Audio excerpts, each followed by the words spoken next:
নমস্কাৰ আপোনালোকে চাই আছে আসাম টেক লাৰ্নিং আৰু এই মুহূৰ্তৰ প্ৰথমটো গুৰুত্বপূৰ্ণ খবৰটো হৈছে অহা 4 দিনত ৰাজ্যত ৰুদ্ৰ ৰূপ ল'ব বতৰে বান বিভীষিকাৰ মাজতে ৰাজ্যৰ 29খন জিলাত হাই এলাৰ্ট জাৰি কৰা হৈছে ভাৰতীয় বতৰ বিজ্ঞান কেন্দ্ৰই জাৰি কৰিলে বিশেষ সতৰ্কবাণী 15 পৰা 19 জুনলৈ প্ৰবল বৃষ্টিপাত ধুমুহাৰ ৰাজ্য কঁপোৱাৰ আশংকা ৰাজ্যত 5খন জিলাত অৰেঞ্জ এলাৰ্ট আৰু 24খন জিলাত জাৰি কৰা হৈছে য়েল্লো এলাৰ্ট ধুবুৰী গোৱালপাৰা কুকুৰাঝাৰ চিৰাং বাক্সাত য়েল্লো এলাৰ্ট জাৰি কৰা হৈছে কামৰূপ গ্ৰাম্য কামৰূপ মেট্ৰ দৰং ওদালগুৰি মৰিগাঁও পশ্চিম কাৰ্বি আংলং গোলাঘাট শোণিতপুৰ বিশ্বনাথ লগতে লখিমপুৰ ধেমাজি যোৰহাট মাজুলী শিৱসাগৰ চৰাইদেউ ডিমা হাছাও কাছাৰ কৰিমগঞ্জত য়েল্লো এলাৰ্ট জাৰি কৰা হৈছে বৰপেটা বঙাইগাঁও নলবাৰী ডিব্ৰুগড় তিনিচুকীয়াত অৰেঞ্জ এলাৰ্ট জাৰি কৰা হৈছে বিজুলী ঢেৰেকনি প্ৰচণ্ড ধুমুহা প্ৰবল বৃষ্টিপাতৰ বাবে জাৰি কৰা হৈছে ৰাজ্যত এলাৰ্ট এই মুহূৰ্তৰ দ্বিতীয়টো গুৰুত্বপূৰ্ণ খবৰটো হৈছে হিংসাত্মক ঘটনাই চৰম ৰূপ লৈছে এইবাৰ মণিপুৰত অচিনাক্ত দুষ্কৃতিকাৰীয়ে অগ্নিসংযোগ কৰিলে মন্ত্ৰীৰ বাসগৃহত উদ্যোগ মন্ত্ৰী নেমচা কিপগানৰ বাসগৃহত দুষ্কৃতিকাৰীৰ অগ্নিসংযোগ মণিপুৰৰ কুকি সম্প্ৰদায়ৰ শক্তিশালী মন্ত্ৰী নিমচা কিপগান মণিপুৰৰ বিজেপি দলৰ অন্যতম শক্তিশালী নেতা আছিল নিমচা কিপগান মণিপুৰৰ পশ্চিম ইম্ফলৰ লমফিল অঞ্চলত এই ঘটনা সংঘটিত হৈছে বুধবাৰে সন্ধিয়া প্ৰায় 6:30 বজাত সংঘটিত হয় অগ্নিসংযোগৰ ঘটনাই অঞ্চলটোৰ সৃষ্টি কৰিছে উত্তেজনাময় পৰিস্থিতি অধিক ভয়াবহ হোৱাৰ আশংকা এতিয়া মণিপুৰত অব্যাহত মেইটেই আৰু কুকি-জো সম্প্ৰদায়ৰ মাজত জাতিগত এই মুহূৰ্তৰ পৰৱৰ্তী গুৰুত্বপূৰ্ণ খবৰটো হৈছে উগ্ৰপন্থী সংগঠনৰ সৈতে সম্পৰ্ক ৰক্ষা কৰি চলে মুখ্যমন্ত্ৰী ডক্টৰ হিমন্ত বিশ্ব শৰ্মাই নিৰ্বাচনত জয়ী হ'বলৈ উগ্ৰপন্থী সংগঠনৰ সহায় লয় হিমন্ত বিশ্ব শৰ্মাই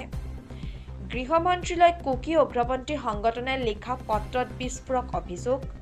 হিমন্ত বিশ্ব শৰ্মা আৰু ৰাম মাধৱৰ কি সম্পৰ্ক উগ্ৰপন্থী সংগঠনৰ লগত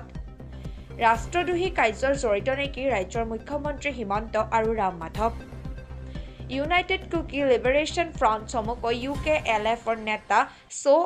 এছ হকিবে উগ্ৰপন্থী সংগঠনৰ সহায় লৈ নিৰ্বাচনত জয়ী হয় নেকি বিজেপি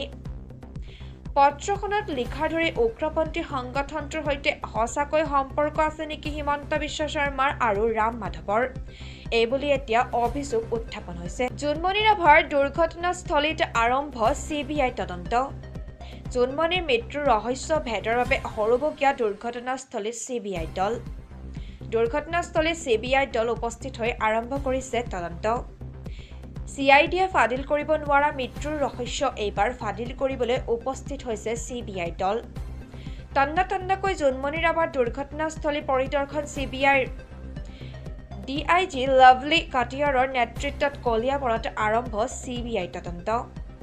জোনমণিৰ মৃত্যুৰ ৰহস্য তদন্ত কৰিবলৈ CBIক দায়িত্ব দিছিল মুখ্যমন্ত্ৰী ডক্টৰ হিমন্ত বিশ্ব শৰ্মা মুহূৰ্তৰ পৰৱৰ্তী গুৰুত্বপূৰ্ণ খবৰটো হৈছে ৰাষ্ট্ৰদ্ৰোহৰ অভিযোগত দিল্লীয়ে অপসাৰণ কৰক মুখ্যমন্ত্ৰী ডক্টৰ হিমন্ত বিশ্ব শৰ্মাক মণিপুৰৰ ঘটনাত ৰাজনৈতিক স্বাৰ্থৰ বাবে ৰাষ্ট্ৰদ্ৰোহ কৰিছে হিমন্ত বিশ্ব শৰ্মাই সন্ত্ৰাসবাদী সংগঠনেৰে আলোচনা কৰি মণিপুৰ দখল এইবাৰ বিজেপিৰ দেশৰ স্বাৰ্থ আৰু সাৰ্বভৌমত্বৰ লগত আপোচ কৰিছে হিমন্ত বিশ্ব শৰ্মাই দেশদ্ৰোহ কৰিছে দেশৰ ৰাষ্ট্ৰপতিয়ে হিমন্ত বিশ্ব শৰ্মাক শাসনৰ গাদীৰ পৰা আঁতৰাব লাগে টাডা আইনত ইতিপূৰ্বে গ্ৰেপ্তাৰ হৈছে হিমন্ত বিশ্ব শৰ্মাই দেশদ্ৰোহ কৰিছে এইবুলি মন্তব্য কৰিছে এতিয়া লৰিনে টাডা আইনৰ লগতে ৰাষ্ট্ৰদ্ৰোহ জড়িত আছে বুলিও তেওঁ কৈছে লৰিনজ্যোতি গগৈৰ মুখতে মানৱেন্দ্ৰ শৰ্মাৰ হত্যাৰ প্ৰসংগ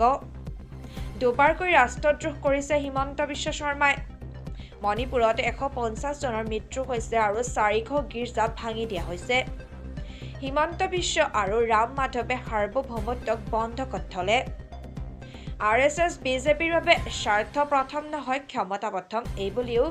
লৰিনজ্যোতি গগৈয়ে মন্তব্য কৰিছে